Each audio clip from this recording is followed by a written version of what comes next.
Hey guys, and welcome to the Free Life Leadership Podcast. My name's Austin, and I just got to let you know I'm really excited about today's conversation. We're talking with none other than Dale Sellars himself, a good friend, a father in the faith, author of Stalled, speaker, pastor, leader, you name it. This guy's out there, and you probably already know him or have heard some wisdom coming straight from him. Dale, what's up, man? Well, you left off deer hunter, fisherman, golfer. I'm doing great, brother. It's good to be with you. Good to hang out and just talk a little leadership.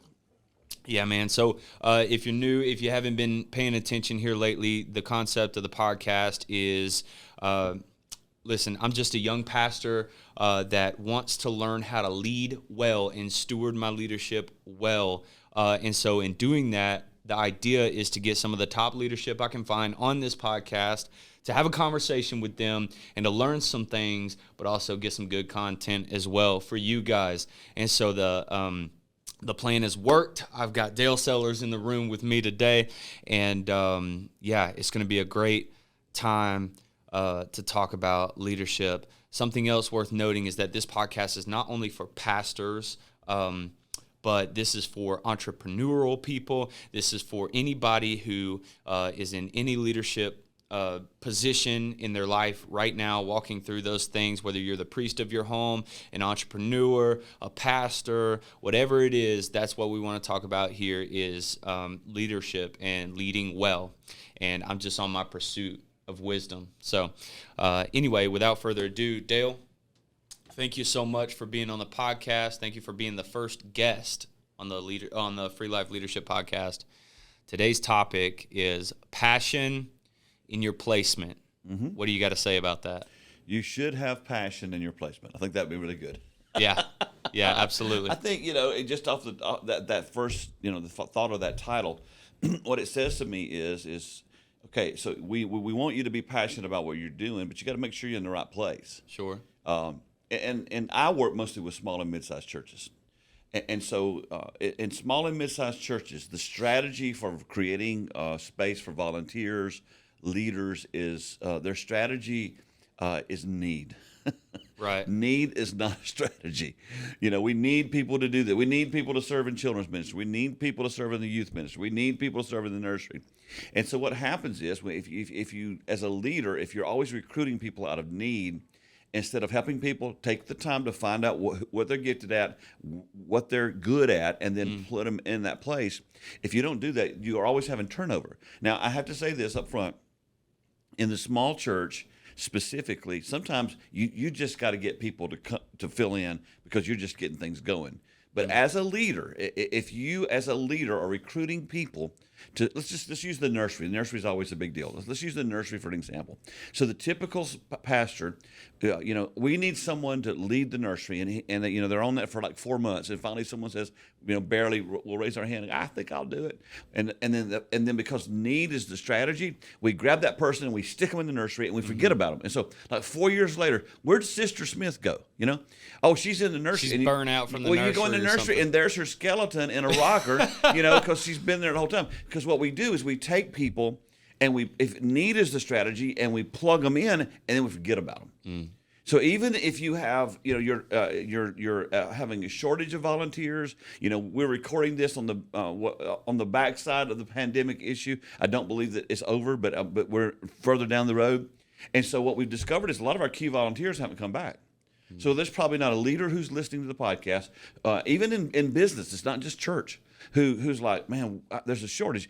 Any restaurant you go to, there's not enough servers. They're all running behind. Why? Because a lot of the servers in restaurants before the pandemic were not doing what they were called to do. They're just doing something to be doing it.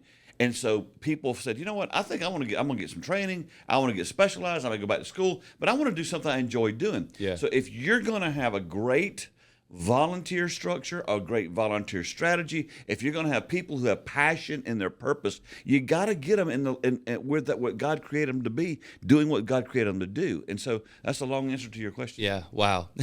Awesome start to the podcast. I want to make mention of a sponsor right here, right now. This is the time that I'll do that. Today's podcast is sponsored by Nobody. It's sponsored by me. So, Wow, he's already started off with sponsors. yeah, we would love sponsors, though. We're looking for sponsorship. We're looking for business sponsorship. But not only that, if you just want to support the podcast, if you want to see us go and grow, if you want to see me take this podcast to many of your favorite leaders, then what you could do is you could click the Patreon link in the bio. You can give $5, $10, or $20 a month via Patreon. And that will help us go and grow. There'll be some perks that come along with your subscription with Patreon, as of behind-the-scenes cuts and special conversations that don't make it to YouTube or the podcast. And then also, if you are a business and you would like to sponsor the Free Life Leadership Podcast, you can email me at austin@overcomechurch.org. That's austin@overcomechurch.org. The link will be in the bio as well, and we can converse about your sponsorship. And so thank you so much for those that will do that, and we love you, and we'll always honor our sponsors. Thank you. So Dale, anyway, cutting back to our conversation, when I thought about this topic, passion in your placement, I can't help but to think about a person who is willing to go the distance that God has called them to go. And so somebody who's in tune, somebody who's thinking about, okay, what am I called to do? What is my, kind of similar to what you were talking about, COVID was kind of like a reset for everybody to kind of become conscious about their calling or what they really want to do in life. Mm-hmm. And so I think about a person who's, contemplating, what am I called to do? Okay. And then now that I know what I'm called to do, or at least I have an idea, how do I do that? How do I do that well? And, I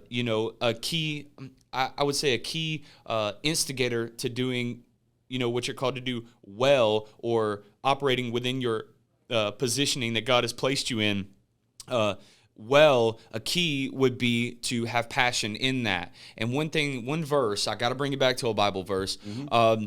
One verse that I think about is a verse that was shared with me back when I was struggling in high school, wanted to quit, wanted to, just dip out of high school and not finish. A verse that was shared to me by my youth pastor was 1 Corinthians 10:31. And we all know it, but it says, so whether you eat or you drink or whatever you do all for the glory of God. And then also we could talk about another verse where it says, all things were created by him, through him, and for him, insinuating, obviously, that we were created for his glory and to bring him glory. And so as God places us somewhere, it's not always easy to have passion in that placement, though. It's not always easy to understand maybe the reasoning for the seasons. Like, I've preached a sermon, and one of the points that seem to have hit home with a lot of people is the fact that there is a reason for your season. And so I think in our placement, wherever God puts us or wherever God's leading us or taking us, to have passion in the midst of that, though I don't, maybe our placement is flipping burgers at the time, right? It gives you a whole different it's a whole different atmosphere to flip burgers upset because you're not at the top of the executive ladder where you want to be right now.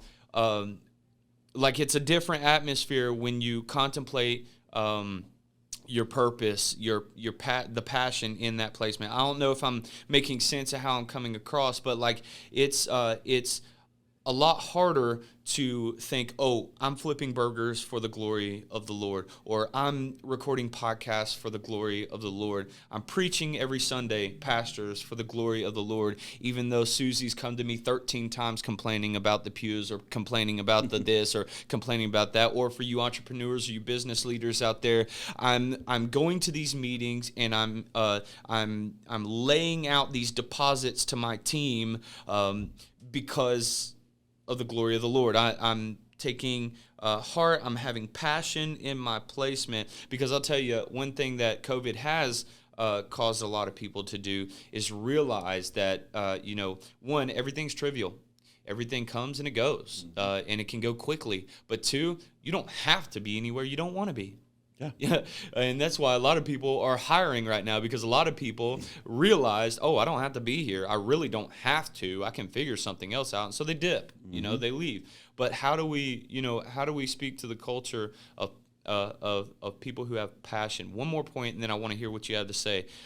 You know, I have I have talked to a few pastors that they're pastoring, they're leading in their avenues of leadership because they have to, and then there's those that are leading and pastoring because they're very passionate about it.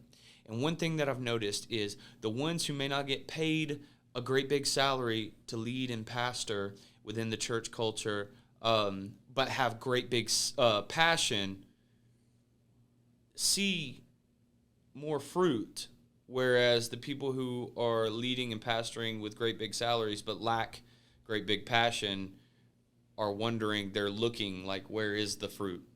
And so I don't know if you have anything like that you can speak into that, but why do you think that is? Well, I don't know. I don't know that the salary has really anything to do with it. It's all about knowing if you're fulfilling your purpose. Okay. But one of the things that I think happens to most pastors is in Ephesians 4:11-16. Jesus lays out. He talks to Paul, or tells Paul this, and I want you to tell him how I want to do the church. And he makes it very clear of what our job is and what our role is. He says, he's given us these gifts: apostles, prophets, evangelists, pastors, and teachers, to equip saints to do ministry. We don't do that. We talk about discipleship, we talk about equipping, but to be very honest with you, and I'm assuming that's what you want on this podcast, most of us create preaching stations where we preach, we enjoy the feel you get, when you're up there, and that's nothing wrong with that. It's because the Lord's speaking through you. That's a cool thing. But our job isn't called to entertain people or challenge them intellectually. Wow. Our job is to equip people. So the majority of the focuses of pastors throughout all denominations across America is more about being preachers than equippers. The people who are satisfied, and I think that's where you were going with that question. Okay, yeah. The people who are satisfied in what they do day in and day out, those who feel, we say this often, oh, that guy, that girl, they're really called to pastor. The people who are satisfied in there are people who are equippers. Wow, okay. Because what equipping does is, see, in most churches, if you really think about it, Austin, most church growth in America has been transfer membership. It's like, okay, I come to Austin Church a while. It's a fresh new thing. It's happening. And after a while, I'm going, you know what? He's not really talking about what I need to talk about. And we find out about somebody else. And so we go there. And so most church growth in America has just been transferring sheep from one place to the other. Sure. We're not bringing new sheep. No, we're not. And of course, some places people are being saved. But as a general rule, that's why church growth is kind of in decline. It's because we're not reaching new people. And the reason that is because instead of training people, equipping people, helping them to identify their giftedness, giving them opportunities, developing their leadership, all those type things, that's a lot more work than preaching. And preaching, now again, I'm not anti-preaching. We need preaching. The Bible says that, the preaching of the gospel helps people become saved. But the reality is this: if you are not satisfied at equipping people, and helping them to realize their God-given potential, helping them to realize what God created them to be, then the people get restless and the leader gets restless. So when you're not helping people fulfill their purpose, after a while, you can only live off so many. Boy, that was a great sermon today, Pastor. Mm-hmm. What you really want, your objective in pastoring and teaching and leading in a church, is to raise people up. And it's almost like John the Baptist. We need them to increase and we've got to decrease. Mm-hmm. That's not the way most churches in America are set up. Right. They're preaching stations, and I had, because I said earlier we work with small and mid-sized churches. I had someone who was trying to be negative toward the mega church, and I'm not anti anything. Okay, I love the church. And this person walks up and says, "Well, Dale, what you got to understand is that in those big mega churches, they're personality driven." And I looked at the person and said, every church in America is personality driven, mm-hmm. Big, little, small, whatever. So the pastor or the leader that is contented at, and I mean that in the right way, in developing people, which takes a long time, mm-hmm. That person's the one who's fulfilled. They're not looking for something to fill their tank.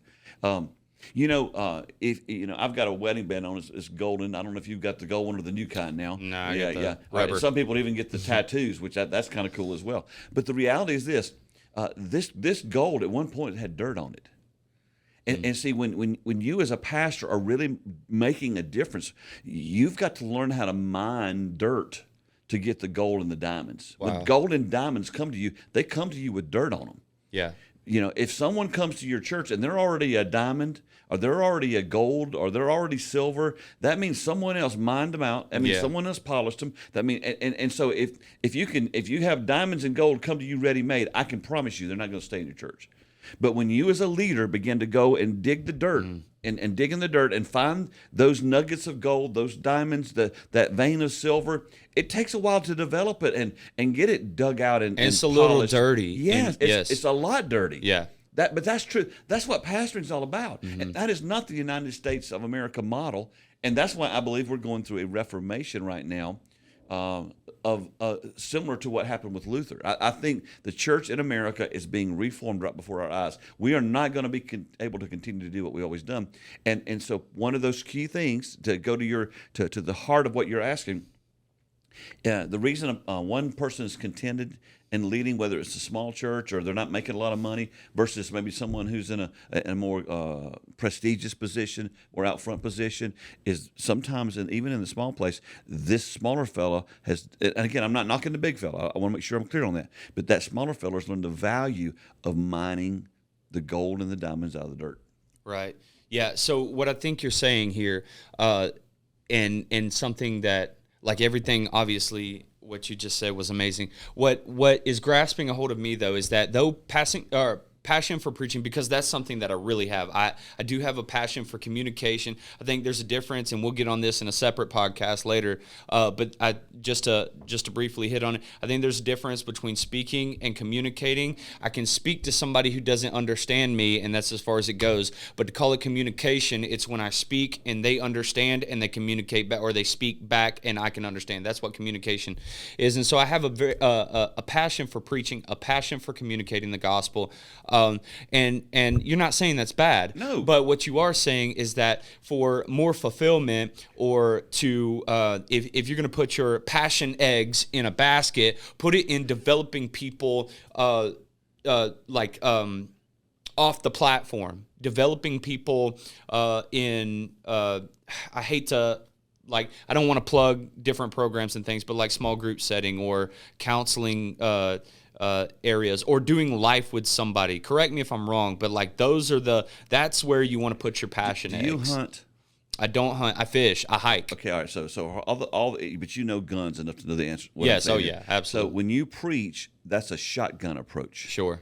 But when you disciple and equip, it's a rifle approach. Right. Precision. And so even when you be the greatest communicators on the earth, without exception, cannot go deep with a large crowd. It's not possible. And Right. you'll hear things like somebody will be preaching and say, now for all you parents out there, and so what they do is they literally will be speaking to a large group, and they'll single out all the parents and pull out a point and just dive in there a little bit. Why do they do that? Because you cannot communicate to the masses some of the discipleship nuggets that need to be communicated in the classes. Right. There's just it's not possible to do that. There's nothing wrong with the big shotgun approach. A lot of evangelism takes place there. But come on, Austin, let's think about it. How many altar calls you been in where you've seen the same person walk that altar call? I know one church I went to where the same person I saw baptized 8 times. Wow. So there's something's happening there where they're being stirred in the big gathering, but they're not being discipled one-on-one.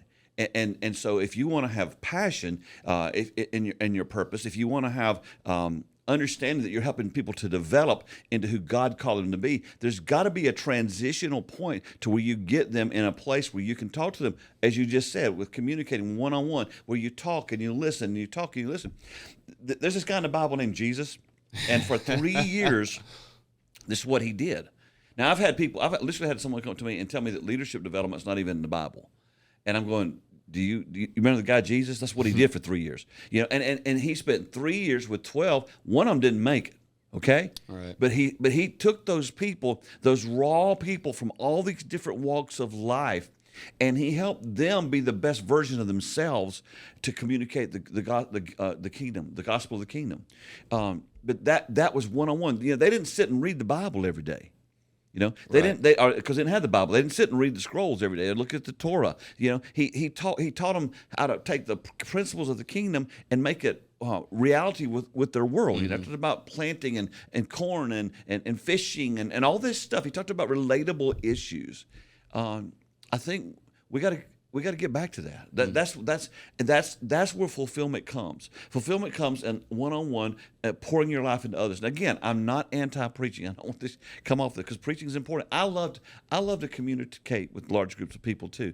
But most of the time, the Holy Spirit can move, but most of the time you don't see the kind of life change that you'll see when you're sitting down talking with somebody and walking through, because people have questions, and in a big setting you can't answer them. So I don't know if that's diving away from where you want to go. No, It's just that's the reality. perfect. And honestly, that's absolutely the reason for the Free Life Leadership Podcast. That's absolutely the very essence of what this is right here. Here I am, a young pastor seeking wisdom in my positioning, right? I have a great passion for doing it well. I want to steward it well. God has positioned me as a lead pastor of a church that I had the privilege of founding, right? And I want to do that well. I want to lead well. And so my pursuit for wisdom is this podcast, obviously, and exactly what you're communicating, exactly what you're talking about and telling all our listeners and viewers is the very thing that we're doing right here, right now, in this room, me and you sitting together. Well, if I'm Austin and I'm pastoring this new church, I'm going to take the book of Ephesians 4, verses 11 through 16, and that's going to be my model. Because it is the model of how Jesus designed the church to be done. He's going to place these leadership gifts in the church, and their job is to equip saints. And then if you read the next 4 verses, or the last 4 verses, 13, 14, 15, and 16, the result of an equipping pastor or equipping leader is this. Verse 13 teaches us we're going to have maturity. It's going to help people grow up in Him. Verse 14 teaches us that we're going to have stability, and our people won't be tossed to and fro by every wind of doctrine. Verse 15 tells us we're going to have integrity because we can speak the truth in love. You've been in ministry long enough to know if you tell somebody the truth, they get mad and leave. They don't like it. So most churches are very love-oriented or very truth-oriented. But you got to have that balance. You got to have the grace and truth. You got to have truth and love. So when I'll listen to you if I know you love me. I'm not going to listen to you if I think you got an agenda. But then verse 16 says this, it teaches us this, that we're going to have community. One of the big questions that has existed probably for 30 years, because see, today you're pastoring in what I call the residue of the seeker and the attractional movements. You're in the residue of that. People are used to just coming to see the show and everything being watered down and all that kind of thing. And I don't want to be too critical of that, but I want to say this to you: people need substance. They're looking for substance. And so if you're pastoring today, one of the questions is so like when you gather on Sunday mornings, is Sunday morning for the lost or is Sunday morning for the saved? Because if it's for the lost, you need to kind of water it all down and make it really, don't want to offend the lost people. Is it for the if it's for the lost, then the saved don't get much out of it. Well, if it's for the saved, then maybe the lost. It's for both. Right. Your language and how you communicate should be such that it would encourage a believer, but it also would not be so Christianese, if I can say it like that, to where someone who doesn't know Jesus comes and has no idea what you're talking about or why you do what you do. And so we have to find that balance of, okay, we can communicate the truth of the gospel. And this is so awesome. This is exactly what Jesus did. Right. He took the principles of the kingdom and made them easy to understand. And in our church world today, it's like everybody wants to be deep. Well, can we just get level instead of deep? Can we just meet people where they are? Can we understand that it's not about me? As a pastor, it's not about you. I lead a company or a nonprofit named 95 Network, and our name comes from the fact that 95% of all churches in America, there's 300,000 churches, are small or mid-sized. And 95% of all churches in America have less than 500 people attending. 87% have less than 200 people attending. And 75% of all the churches in America have less than 100 people attending. And those are pre-pandemic numbers. It's not complicated as to why most churches are small or mid-sized. It's not complicated. And I say this with all love. It's because we don't do Ephesians 4. We don't equip saints. We don't empower them. We don't train them. Our model is broken. That's why I think we're in the middle of a reformation.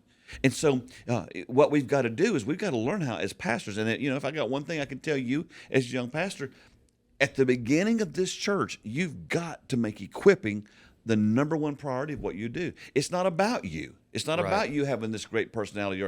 Because here's the deal. You know what? If you have to do a dog and pony show to get everybody to come, you'll have to do a dog and pony show to keep them. And what I mean by that is, if you have whoever the hot band is today, this is America, okay? If you have the hot band, whoever the hot band is today, I don't know who's hot anymore, but you have the hot band in, you have that same band 3 or 4 weeks in a row, and people will get tired of it. They want something else. So you have to go up. And so if I could give you one great word of advice as a young pastor, and for any young pastors who are listening, do not let hype be part of what you do. Because if you can't sustain hype, if I gotta hype them up, if I gotta stir them up, if I gotta get them all worked up, if I gotta tell them how exciting it is to be a Christian, we got problems somewhere. If I have to keep always stoking the fire to keep our people on edge, you got problems, because it'll wear you out. Right. It'll wear out your staff. It'll wear out your volunteers. If hype is what you use to drive. And then possibly the first time you can't hype it up, you lose influence. People look at you and go, "Okay, what's wrong with you?" Or the church ain't what it used to be. Because our American society, our American churchgoers are used to coming and seeing the show. And you know what? I don't want you to misunderstand it. That's not just in attractional churches with great light and sound and bands. Liturgical churches and traditional churches, everybody picks a church based on what they want. Mm-hmm. So we all have to be careful that we don't allow our form of hype to be what draws people. What should be drawing people and growing people is that we are equipping them to become more like Jesus, and then in turn they go and share their faith. Wow. Thank you so much for that, Dale. So I guess a leadership question for me, and I'll always try to come with some sort of leadership question that might correlate with the topic for the day. And so my leadership question to ask you would be, so in my placement, mm-hmm. as a lead pastor of a church that I had the privilege of starting, mm-hmm. Let me give you a little context. We're almost a year into this thing, and it's been amazing. Mm-hmm. We have an amazing team. We have 4 on staff, including me. We have an awesome leadership team that helped me make all the decisions, and we all seek the Lord's will together. We're in a place, though, now where it's not as much, when you start an organization, it's like all hands on deck. We're all just trying to accomplish the foundational, setting of the organization. But now we're to a point where it's not necessarily where everybody's hands have to be on every single thing. And what I'm experiencing is my passion wants me to still have my hands on every single thing. And my passion wants me and influences me to try to have control over everything. Mm-hmm. And my question would be, is what is wise for and maybe this speaks to some listeners, or maybe it even speaks into some business owners, some entrepreneurs involving your leadership teams. But what is wise for me, is it, and maybe you have something other than these 2 options, should I try to still have my hand on most of what's going on within the organization, or is it better stewardship to trust my leadership and relinquish what these people have been placed over or given, the reins to, relinquish that to them and not concern myself too much with those things until something may go awry? Or what is you talk to churches on a day-to-day basis. What do you have for me in that? Because here's, like I said, my passion right now, we're in a place where, I don't think I have to be so much a part of everything that happens within the organization. We have great leadership, we have a great team, and they all have the organization's best interest at heart. Not to mention they're all godly men and women that seek the face of the Lord and his wisdom for what they do next within the organization. So I guess what I'm saying is, should I micromanage this thing and call it good stewardship, or should I learn how to take my passion and place it in the things that directly concern me as lead pastor of Overcome Church? You let me know. Do you want it to grow? Yes, that's the thing. I want them to grow. Do you want it to impact the community? Absolutely. Okay. Well, you have a lid. I don't know your lid. I have any idea. This is John Maxwell 101. You have a comfort zone, a level, if you will, to where you can lead people. And when you hit that lid, the organization, the ministry, the business will stop growing. So so the most important thing comes right back to what we've been saying all day, is for you to equip leaders, to find great leaders, to equip those leaders, make sure that they've got the area that they're supposed to, that you want them to run, and let them run with it. Yeah. Millions of organizations are destroyed because of micromanaging leaders, because you are gifted at one or two things.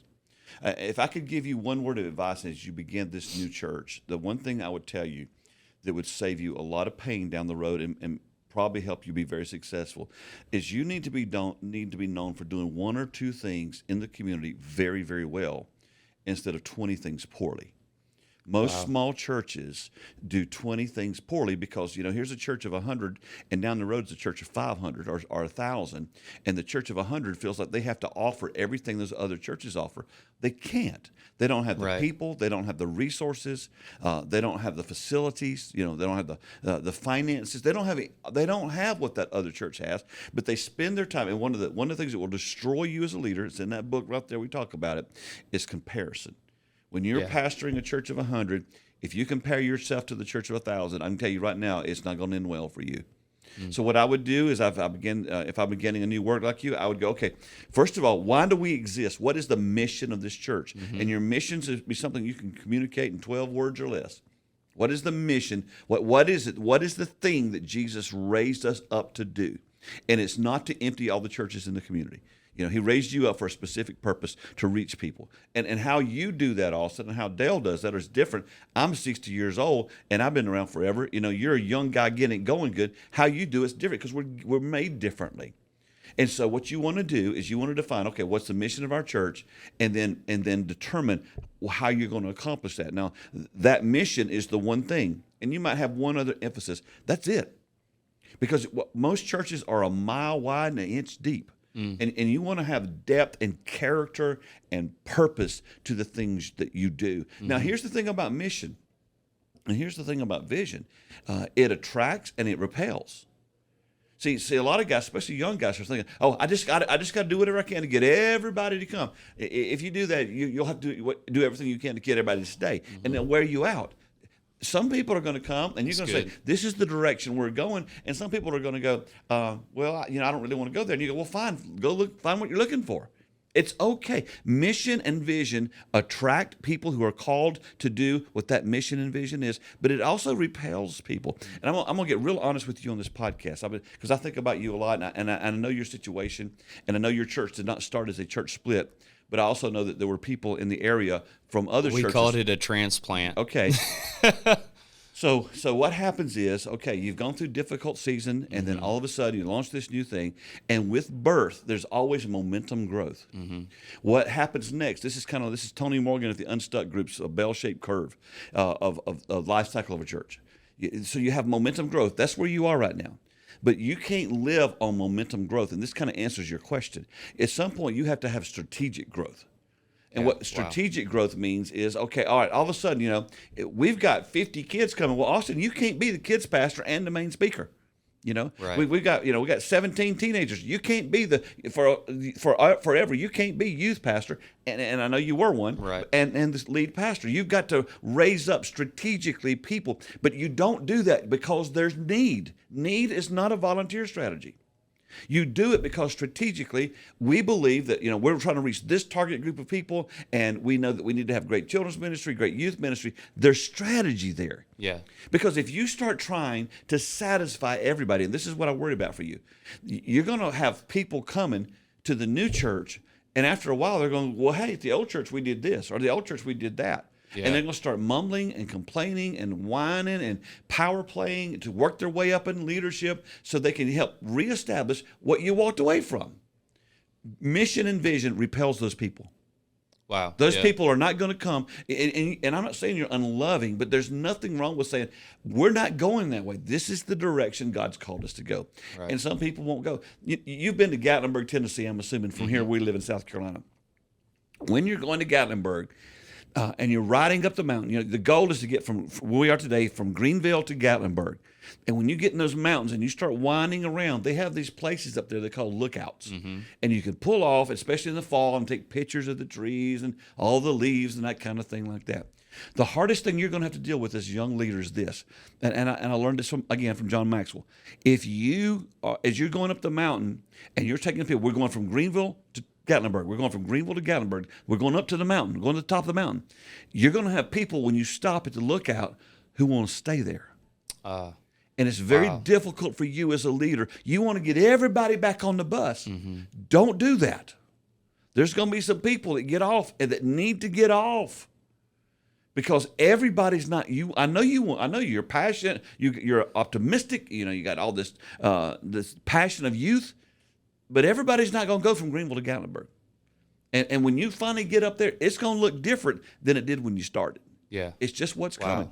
And you can wear yourself out trying to coddle and love on and because you do things like, well, yeah, but that guy right there, he's one of my biggest givers. It's Jesus' church.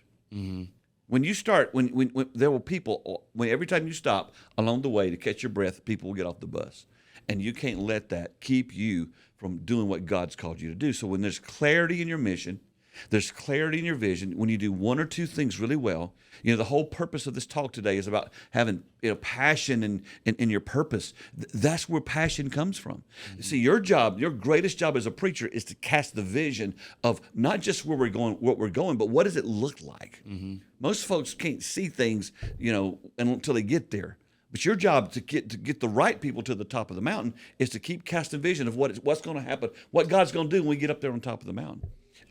Your ability to have sustained growth will be built around that ability to understand we're going to do one or two things and we're going to do it really, really well. If you have to drive it all, if you have to micromanage it, if you have to oversee it all, you will be the lid, the lid that stops your men. You will. Your leadership will. Great leaders don't do it all themselves. You are gifted at one or two things. That's it. You're not gifted at 20 things. You find those one or two things that you're gifted at. Obviously, one of them is communicating. And so you do that. And so you do things like you make sure your preaching is a priority.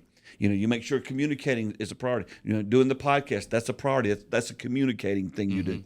But you can't keep your hand in everything else. And if you can't raise up people that you trust, they're not the problem. You are. Wow. Thank you. Oh, my goodness. That is about the most valuable nugget of information you could have given us today on this podcast, and that will definitely make it to a soundbite on social media. Brother. I mean, the bottom line is this. People are gifted. Again, I know I'm oversimplifying it, but that's what equipping's all about. Equip, so you're a good communicator. You know who Andy Stanley is. Andy Stanley's got this huge church, North Point Church in Atlanta, and they're all over the place. When Andy first started North Point, his team that he had around him brought him, they all got together and they fired him from doing events because he's terrible at it. He would try to oversee, like if they did an event, and he would try to plan, and he just caused all kind of mess because he's terrible at it. Andy Stanley's one of the greatest communicators I've ever seen. So here's the mistake. Here's some more leadership nuggets for you. Here's the mistake most leaders make. Most leaders go, okay, well, we'll use you. I can communicate. So we take our communication and we fly by the seat of our pants. And we don't put emphasis in it. We go, I can do that. And we try our hardest. I'll give you numbers. So on a scale of 1 to, let's say scale 1 to 10, that you are a 2 when it comes to, let's just say, doing events. but you're a 6 at communicating. Most leaders will not emphasize or focus on their communication and try to get it to a 7 or 8. They'll spend a lot of their energy trying to get their event planning from a 2 to a 3. Wow. It's a waste of time. Yeah. Get somebody who's a 6 or 8 or 10 at event planning and give it to them and get out of their way. Yeah. Wow. The pastors so often, and again, in the small and mid-sized churches, and I get this because we feel like we have to do everything. The pastor is they're the lid that stops the thing from going. And that's what I'm afraid of, and that's why I came to you with this question, because I do realize that that's an issue to some extent, obviously, because I asked the question, and I'm so thankful you answered it the way that you did. I preached a sermon this past Sunday on control. It's in the sermon series we're going through right now called Faith in Progress, and one thing that I had mentioned is that the more I feel like I'm just preaching from my own experience, preaching from my, what God's like speaking to me about here lately within my personal leadership, is the more I feel like I have to be in control of every area of my leadership, of my life, of my, my pastoral position. The more I put my hands in and feel like I have to control where I'm at, the more I'll lose control. And I'm learning that from experience. Where does that come from? It comes from, are you talking about practically from what I'm experiencing? In you, when you do that, what's the issue? What is the real root that's coming up? Do you know? I don't know. Yeah. Insecurity. Okay. So wow. It's insecurity. It's kind of It's like I have to be in charge of everything, or it's going to fall apart. Yes, and see that book right there is a whole story, a life story of me thinking that Jesus was holding me accountable for every single little thing in the church, and wow. and it's not that way. Here's what happens. This is good. When you're insecure, you will either consciously or subconsciously sabotage your organization to bring it down to where you're comfortable. Wow. So let's just say you're very secure if your ministry is at 200. If there's 200 people there, you're fine. You can go to bed at night. You can sleep. We're wonderful. But if your leadership is only at 200 and that organization grows to 400, you will consciously what am I going to do? Or subconsciously sabotage it. And here's what you do.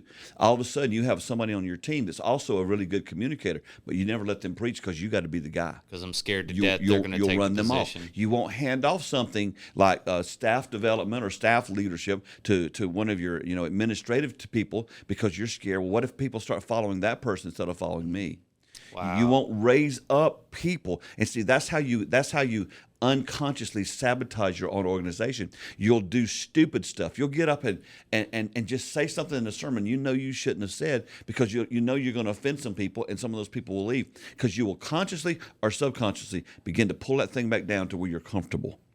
So action would be to be aware of that and but like you got to know yourself, man. Exactly, self-leadership, and that's where I was going. What I'm reading, and obviously I'm reading books. The last podcast was about reading books. Please read books. But in reading those books, a lot of them say the same thing. To start with good leadership, you must lead yourself well. And you got to be honest too. You got to be honest with yourself. Sure. See, Jesus has. If and again, this is just an example. But if your lid is 200, He hasn't called you to pastor 1,000. He wouldn't do that to you. He doesn't set you up for failure. He sets you up for success. But when our eyes aren't on Him, or we do church the way America's always done church, that model's broken. The way we've done church in the past is done. We've got to know what we're called to do, who we're called to reach, what our mission is, and be very singularly focused toward that. Yeah. And be okay with that. And I don't know your lid. You don't know your lid. I don't know my lid. but I will tell you, here's what you discovered. You discovered it when all of a sudden you hand things off to people and you take it back. Or you raise up somebody and then you micromanage them. I can tell you now, if you do that, and you know if you do it or not, you are the problem. Wow, thank you for that. And that goes for business as well, I would say. In anything. Any realm of leadership, I would attribute that nugget. I know a guy in the business world right now. He's got a wonderful company. It's a great company. This guy founded the company. He's entrepreneurial. He's a sucky leader. Now, he raised up somebody and turned it over to a guy, and as soon as he turned it over to that guy, that thing started just blowing up, man. It's making money, making millions of dollars. It's doing great.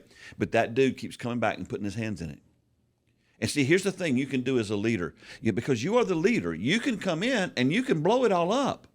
Yeah, you can mess it up very quickly. And we do that because we need to be needed. Yeah, that's the sour part of your positioning as the leader is you have the authority to jack it up.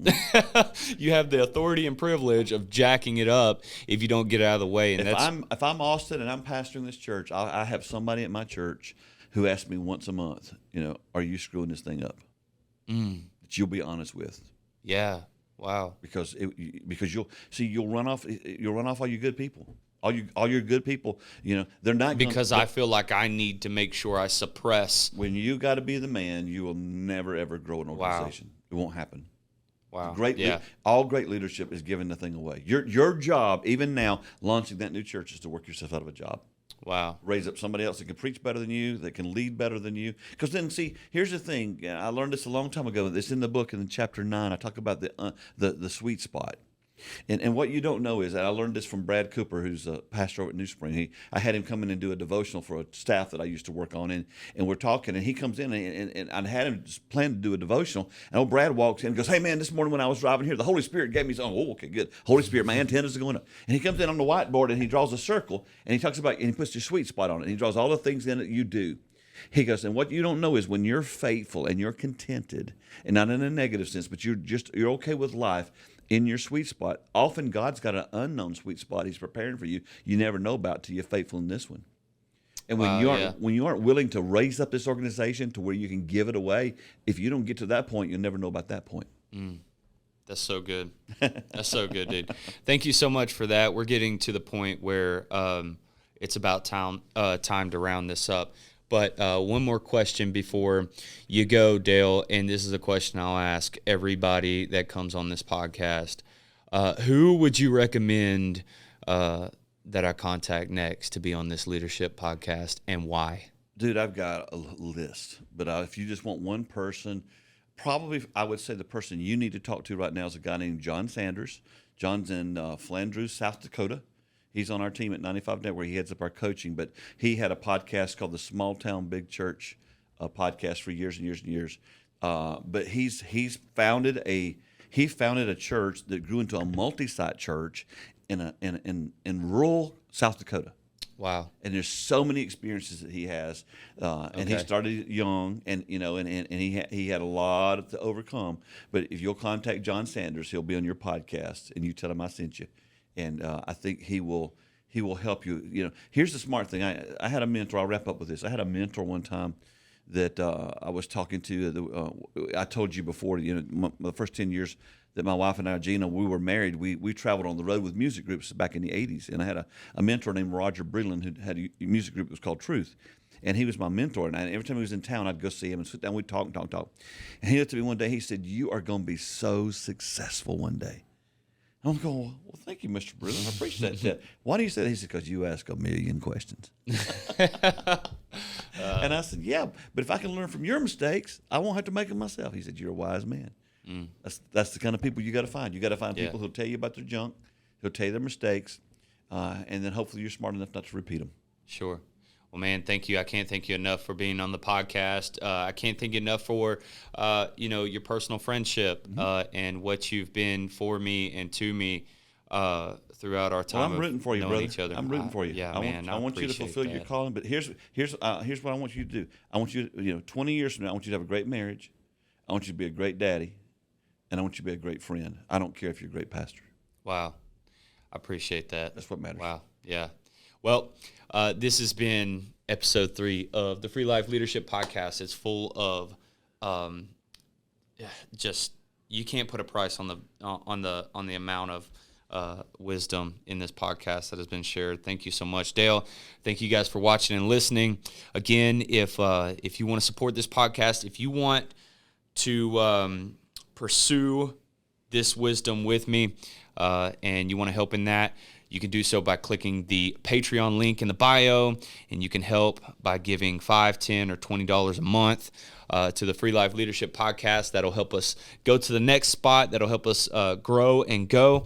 And then also, if you want a business, if you want to become one of our premium business sponsors, we'll give you a shout out, and definitely try to put your name out there on our platform.